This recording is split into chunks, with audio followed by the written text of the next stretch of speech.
Alright, so I'm pretty sure all y'all already heard about the massacre of the baby dolphin in Argentina. You can't take dolphins out of the water for very long. They have like a coating on their body that is very prone to dehydration. It'll start to crack and bleed within an hour in direct sunlight. And these motherfuckers in Argentina were taking selfies with the fucking baby dolphin they drug out of the water, its natural habitat, just to take pictures with it for the clout. You know, taking pictures with the baby dolphin for the clout, and the baby dolphin just dies. These motherfuckers are stupid motherfuckers. But that really isn't what I wanted to make a video about. I actually wanted to make a video about the Orinda shooting.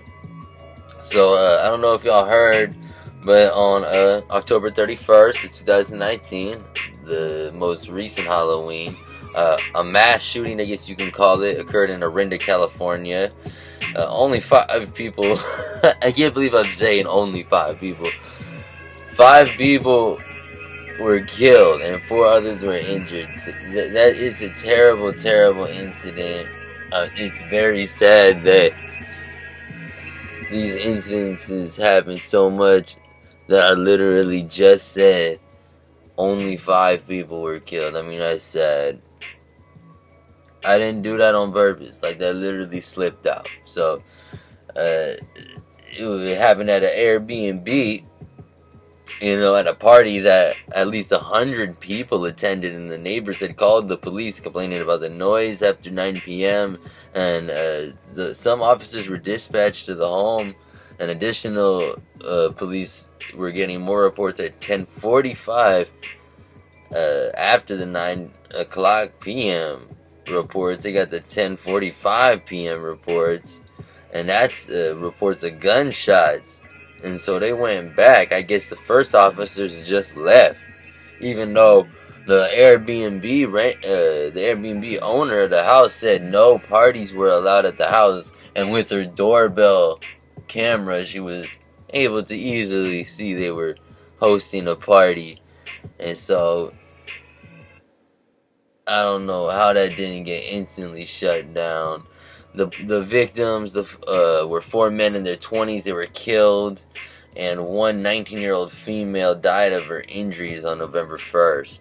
And several others were injured through the gunshots or from fleeing from the scene. Oceana Tompkins, a 19-year-old from Vallejo, was the youngest victim of the shooting. Tion Farley, 22, from Antioch. Raymond Hill Jr., 23, from San Francisco/Oakland. Omar Taylor, 24, from Pittsburgh. He was DJing the party. And Javelin County, 29, of Sausalito/Richmond, was the oldest victim of the shooting. This is very sad. The response of this, a memorial has been created outside the house. One memorial sign read, your lives matter. Airbnb's co-founder and CEO Brian Chesky announced a charge on the company policy. So what's going on? What's the most recent news involving that shit? Well, today, a suspect has been arrested in connection to the Orinda Airbnb shooting. He pleads not guilty to the gun charges. This is a month later. San Francisco, Domico Donez,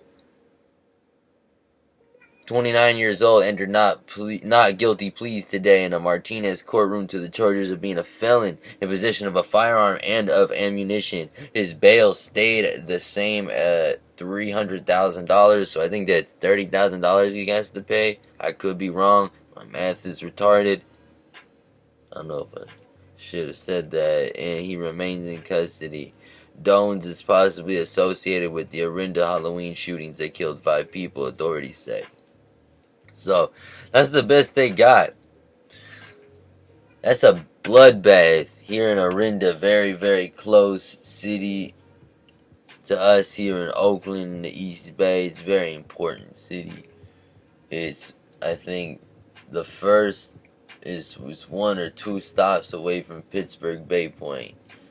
And so, that was quite a shock.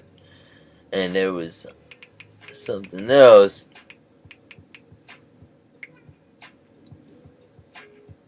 Very, very sad. A vigil has been held for a pregnant mother of two killed in the Oakland shooting. The vigil was on November 24th, I believe, in Oakland, California, to honor the life of a pregnant woman shot and killed right in front of her Oakland apartment complex, Misty Smith Walton. She leaves behind two sons, 8 years old and 11 years old, and was six months pregnant with a new baby girl. Relatives say Walton and her husband came outside because their car alarm was going off, and they were both shot. Walton's funeral was Friday, and her husband survived the shooting. Our hearts will forever be broken by this senseless tragedy. Our communities are suffering by losing our loved ones to gun violence in the streets of Oakland. These stories are heard so much because it's become the norm. That is a quote unquote by, I believe, the husband of the woman who was killed, Mrs. Walton, Mrs. Misty Smith Walton. Rest in peace. Rest in peace to all the victims who died on Halloween, the Halloween Orinda shooting. I want to say, yo, Bay Area out there, yo, stop all this bullshit, man. Stop shooting each other. Stop doing all this shit. There's enough bag to go around. There's enough shit to go around. We don't need to be shooting each other, man. No more murder, bro.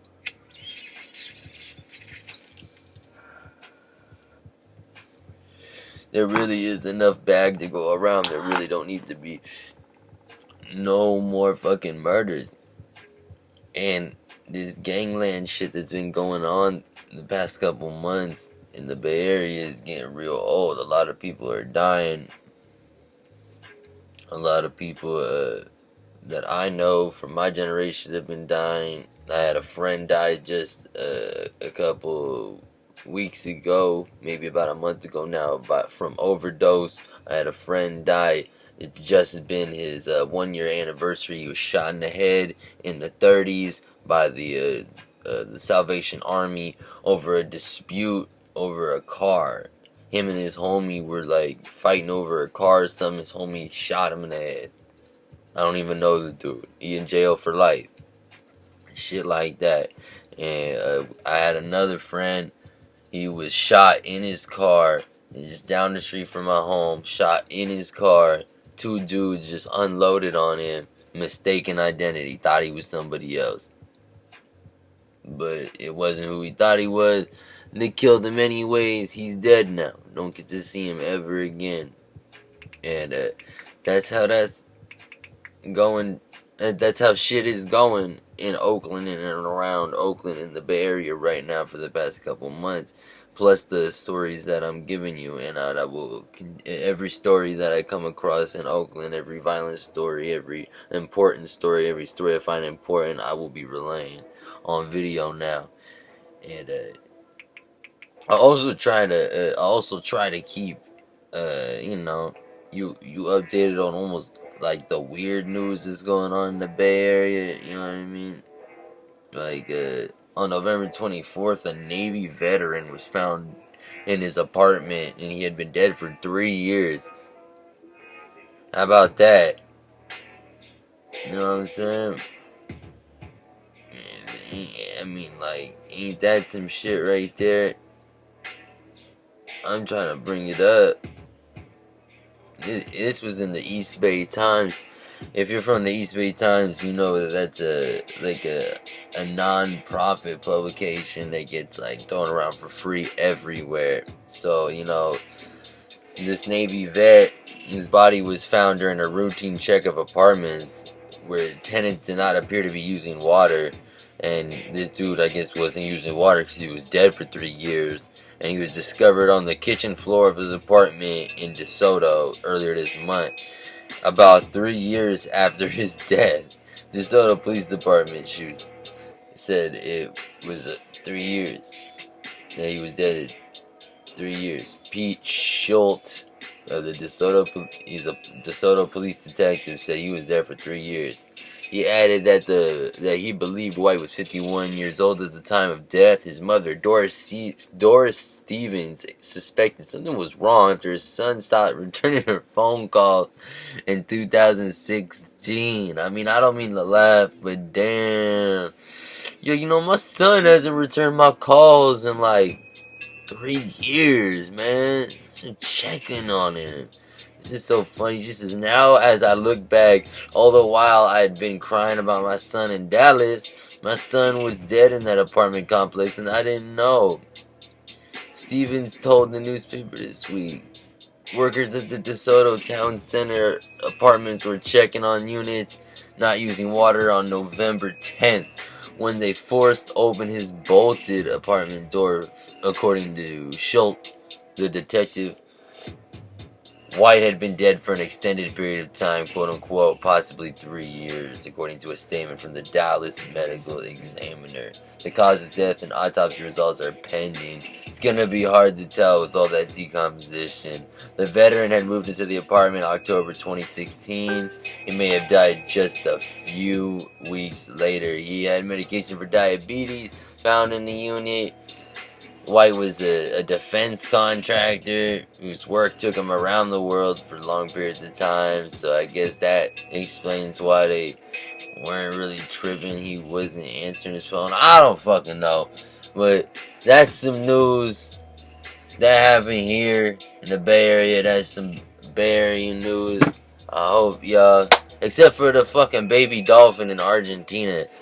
I almost think that people in the Bay Area ain't that stupid, but yeah, keep it real. I'm out.